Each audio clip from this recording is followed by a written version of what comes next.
안녕하세요. 거울을 볼 때마다 소스라치게 놀라는 크리에이터 기즈모입니다. 제가 영상 찍기 전에 예의상 거울을 한번 보는데 정말 하루 중에 가장 크게 놀라는 시간입니다. 좀 각성이 돼요. 그러면서 이렇게 영상을 똑바로 된 정신으로 찍을 수가 있는 거죠. 어쨌든 오늘도 놀라지 않고 침착하게 영상을 봐주시는 구독자 여러분들에게 감사드립니다. 정말 강심장들이세요.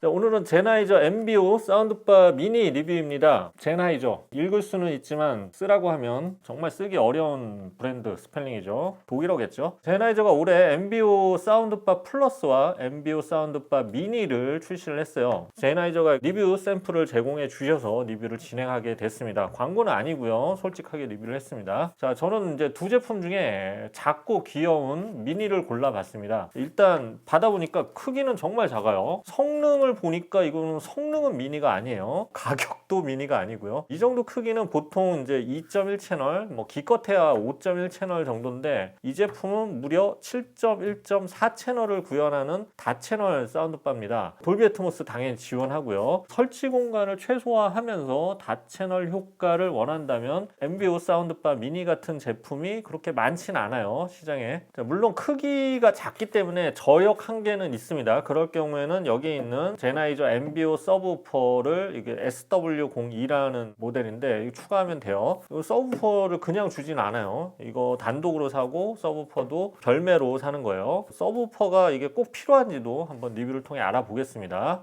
근데 이제 제가 이거 사운드바 리뷰를 하다가 보니까 이 제품은 참 헷갈리는 제품이라는 생각이 들었어요. 어떤 면에서는 이제 크기를 벗어나서 굉장히 상식적이지 않은 웅장한 소리를 들려주기도 하고 또 잘 만든 제품인데 이건 괜찮나 봤더니 가격이 꽤 비싸요. 가격이 좀 비싸다 보니까 장점이 많이 가려지는 점이 있었어요. 출시가가 140만 원대인데 이거 미니 제품만 제품 자체는 상당히 우수한데 이 원박스 사운드바 중에서 이것보다 비싼 제품은 베겐올uf슨 베오사운드 스테이지나 뭐 시어터는 1000만 원이 넘어가지만 드비알레 디온 정도밖에는 없죠. 많지가 않아요. 가격이 상당히 비싸다. 또 크기 때문에 가격을 책정하는 건 웃기지만 크기가 작은 것 치고는 정말 비싼 제품이죠. 다만 이제 MBO 사운드바 미니는 이 다른 원박스 아까 말한 거에 비해서 서브우퍼를 추가할 수 있다는 점에서는 차별점이 있는데 서브우퍼를 추가해버리면 가격이 또 200만 원이 넘게 돼요. 가격이 많이 고민되게 만드는 지점입니다. 우리 집 마당에 석유가 솟아나오면 좋겠네요. 어쨌든 리뷰 시작하겠습니다.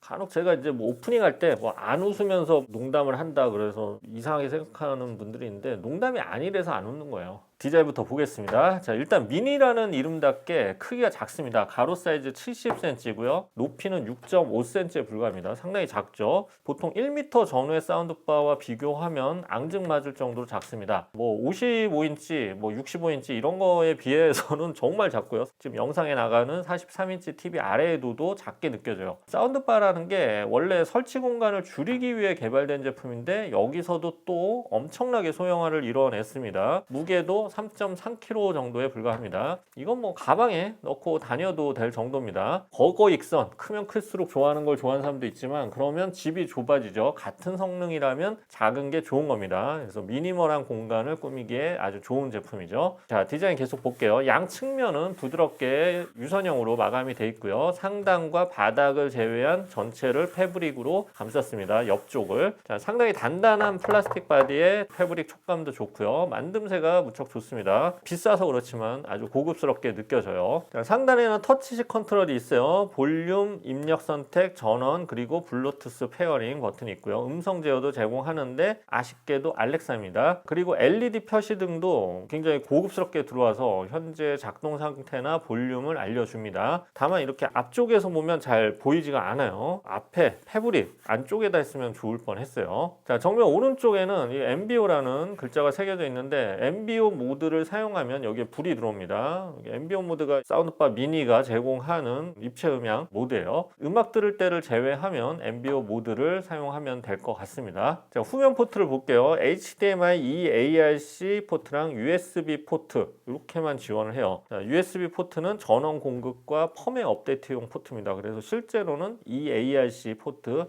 한 개만 지원한다고 보면 되겠네요. 이건 좀 아쉬워요. 자, 무선 연결은 블루투스 5.0, 크롬캐스트 밴드나 에어플레이 2가 내장돼 있고요. 타이달 커넥트, 스포티파이 커넥트도 제공을 합니다. 무선 연결 옵션은 요즘 표준에 맞춰서 다양하게 지원을 합니다. 리모컨이 아주 멋집니다. 바닥이 금속 재질 같아요. 그래서 되게 좀 묵직해요. 플라스틱의 그런 낭창낭창한 느낌이 아닙니다. 버튼도 독일 제품답게 오와 열이 맞게 버튼이 구성되어 있어요. 독일인들은 농담을 모르죠.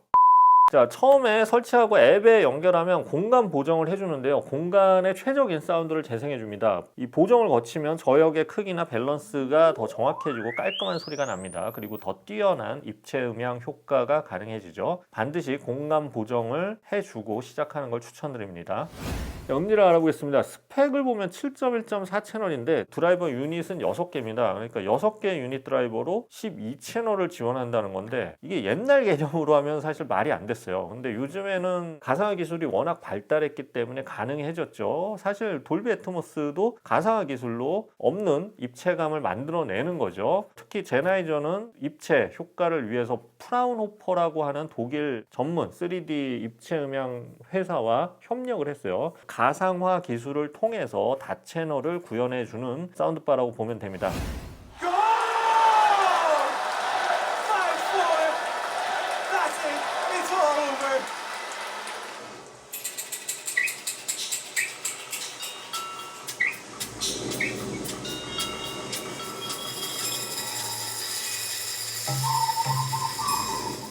사실 가상화 기술에 대해서 저는 이제 한계가 있다고 생각했는데 들어보니까 실제로는 생각보다 굉장히 높은 완성도를 보여줬습니다. 이건 좀 이따가 자세히 말씀드리고요. 자, 유닛 구성은 양쪽 끝에 2개의 플레인지 드라이버, 그리고 앞쪽에 2개의 플레인지 드라이버, 나머지 2개는 상단 패널에 숨겨진 베이스 드라이버라고 합니다. 자, 저역 주파수 대역은 43Hz에서 시작되고 크기에 비해서는 굉장히 낮은 저역이 나오는 거예요. 총 250W 앰프 출력을 지원합니다. 자, 제나이저 측에서는 이 사운드바 미니의 경우에는 약 25제곱미터 공간, 그러니까 평수로는 한 7평 정도에 최적화됐다고 얘기를 했어요. 그래서 한 20평대 아파트 거실이나 원룸, 안방 같은 이런 데 용도가 맞을 것 같죠. 그리고 PC 파이 용도로도 추천을 했는데 제가 책상 위에 놓고 한번 들어봤는데 이건 책상용은 아니에요. 출력도 생각보다 너무 강하고 울림이 커서 좀 더 넓은 공간에서 써야 할 제품입니다. 앞에 두면 너무 혼란스러워요. 자, 그래서 실제로는 이게 20평대 거실이나 안방 이런 데에서 추천을 했는데 제가 써보니까 30평대 거실에서도 전혀 부족함이 없었어요. 자, 유닛 구성을 보면은 베이스 우퍼를 제외하면 실제로는 4개의 플레인지 유닛밖에 없거든요. 그러다 보니까 트위터가 없어요. 그리고 센터 채널이 없는 거죠. 이 트위터가 없고 센터 채널이 없으면 대사라든지 고역 부분이 잘 표현이 안 되는 수가 있어요. 그래서 먼저 대사나 고역 부분이 잘 들리는지를 체크를 해봤는데 대사 전달력은 굉장히 우수한 편입니다. 또 여기에 보이스 모드가 있어서 음성 전달력을 또 강화해 주죠.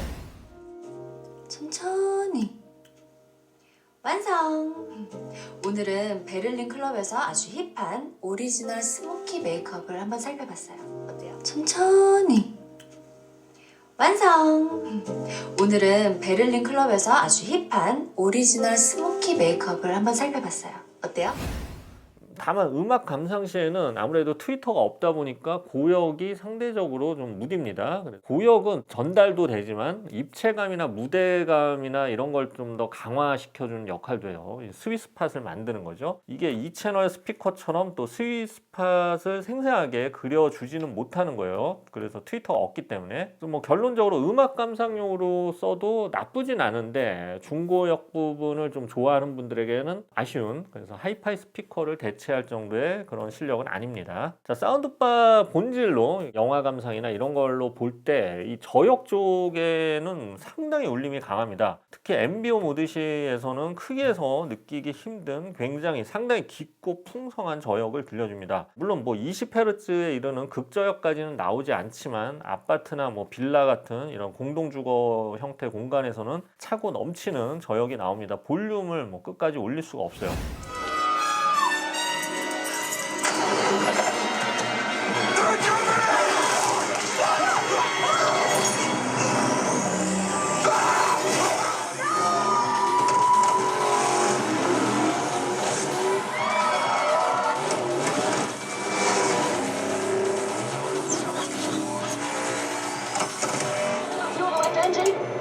Establishing fire. Right engine is out! It's still spinning. Try to restart it. Phoenix is on fire! Don't start! Throttling up.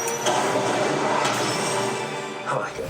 솔직히 말씀드려서 진짜 이거는 제가 테스트하면서 놀랐어요. 이 크기에서 어떻게 이런 저역과 입체감이 안정적으로 나오는지 정말 놀라울 정도였어요. 그래서 크기 대비 저역과 입체감은 최상급 수준의 제품이라고 할 수가 있어요. 물론 가상 채널 효과이기 때문에 실제 물리적 서라운드 스피커가 있는 제품과 비교하면 공간 입체감은 떨어질 수밖에 없어요. 그거를 물리적으로 극복하는 제품은 아직까지 전 본 적이 없어요. 그리고 또 업파이어링 유닛이 있는 제품에 비해서는 상하 입체감은 떨어질 수밖에 없습니다. 다만 이렇게 원박스 사운드바 중에서는 꽤 높은 수준의 입체감을 전달해 주고요. 크기 한계를 뛰어넘는 음장감과 넓은 사운드 공간을 들려준 점은 정말 놀라운 점이었어요. 그리고 볼륨을 높여도 혼란스러움이 적어요. 상당히 깔끔하게 소리가 나요. 이게 무슨 느낌이냐면 대용량 앰프에다가 밀폐형 스피커를 물린 그런 느낌의 소리가 나와요. 입체감하고 음장감만 볼륨을 올리면 그대로 상승을 하고 혼란스러움이나 탁함 이런 거는 상승을 하지 않습니다. 그래서 전체적으로 음장감이 생각보다 넓으면서도 굉장히 깔끔하고 선명한 음질을 들려줬다는 게 제 감상이었고요.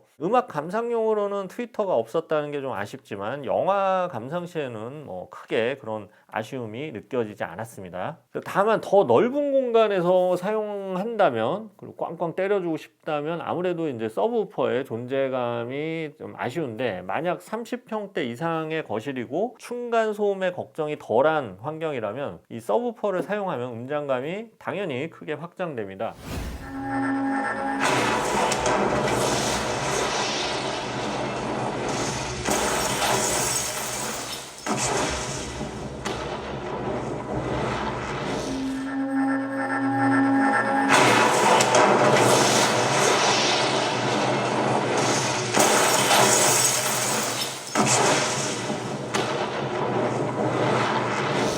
제가 이제 이번에 엠비오 사운드바 라인업을 보니까 갈등이 생길 수가 있어요. 엠비오 미니랑 서브우퍼를 하면 가격이 200만 원대 초반에서 조금 올라가는데 이 조합으로 가느냐 아니면 200만 원이 살짝 넘는 엠비오 플러스 한 덩어리로 가느냐 가격 차이로는 뭐 한 20%밖에 차이가 안 나니까 좀 고민이 될 수 있어요. 물론 제일 좋은 거는 엠비오 플러스에다가 우퍼하면 가장 좋겠죠. 그런데 가격이 너무 올라가니까 만약 이 두 조합 중에 하나를 고른다면 저는 개인적으로 엠비오 미니와 서브우퍼 조합이 좋은 선택이라고 결론을 지었어요. 자, 우선 사운드바 플러스의 저역은 38Hz에서 시작되는데 엠비오 서브우퍼는 27Hz의 극점이 나옵니다. 여기에 엠비오 서브우퍼는 다른 서브우퍼랑 달리 밀폐형 설계라서 공진이나 불필요한 진동이 거의 없어요. 그래서 타격감은 크면서도 깨끗한 저역이 나옵니다. 또 서브우퍼 볼륨을 따로 마이너스 10dB에서 10dB까지 20dB 사이에서 조절이 가능하기 때문에 공간에 맞는 저역을 조절해 주기가 아주 쉽죠. 자, 그래서 뭐 이런 조합이 서브우퍼를 놓을 공간이 있다면 이게 거슬리지 않으면 사운드 플러스보다는 이 조합이 저는 낫지 않을까 개인적으로 생각을 해요. 참고로 엠비오 서브우퍼는 8.2kg 무게의 무선으로 연결되고요. 총 350W급의